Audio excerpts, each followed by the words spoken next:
Hello அஸ்ஸலாமு அலைக்கும். இன்றைக்கி ஃபைபர் சாப்பாடுமா பாருங்கள் எப்படி இருக்குதுண்டு. இடியப்பம் 7 இடியப்பம் தாராளம் அழகான இடியப்பமாக இருக்குது. நல்லா காற்று போல் இந்த கறிக்கெலாம் தொட்டு திங்க நல்லா அழகாக. எப்போவுமே இடியப்பம் இப்படி இருக்கணும், மொந்து நிற்கக்கூடாது, அதான் டேஸ்ட் குறவாய்க்கும்.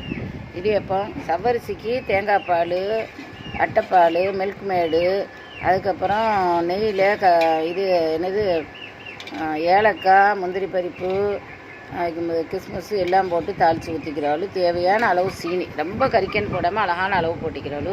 இது கோழிக்கறி வந்து அழகான கோழிக்கறி தான் ஜோராக ஆக்கிக்கிறாள். ஆனம்லாம் நல்லா, அதுவும் கருவு நெய் தேங்காய் எண்ணெய் எல்லாம் ஊற்றி தான் ஆக்கிக்கிறாள். பாருங்கள் எப்படி இருக்குதுண்டு. ஜம்பரான் நெய் ஊற்றிக்கிறாள். இது வந்து 7 இடியப்பமும் சவ்வரிசியும் ஒரு 200 1/4 கிலோ மாதிரி கறி வைக்கிறாள்லாம். 200 ரூபாயாம், பார்த்துக்கோங்க. 75 பாட்டு தாம்மா, 700 ரூபாண்டா. எப்படி இருக்குன்னு பாருங்கள்.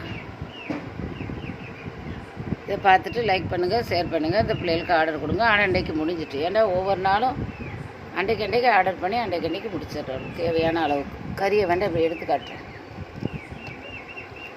கறியை பாருங்கள், அழகாய்க்குது, வாசம் மனமாகிது. வீட்டில் துப்புரவாக செய்கிறவளை பற்றியில், அதனால் ரொம்ப வாசம் மனமாகிது.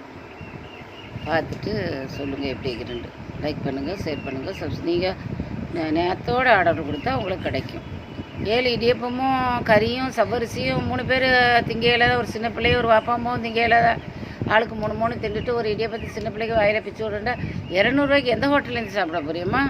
அதனால் சிறப்பாக வாங்குங்க. வாங்கிட்டு நேரத்தோடு ஆர்டர் கொடுங்க. நான் கூட இப்போ என் மகனோடு கேட்டேன், இல்லைன்ட்டாலும்.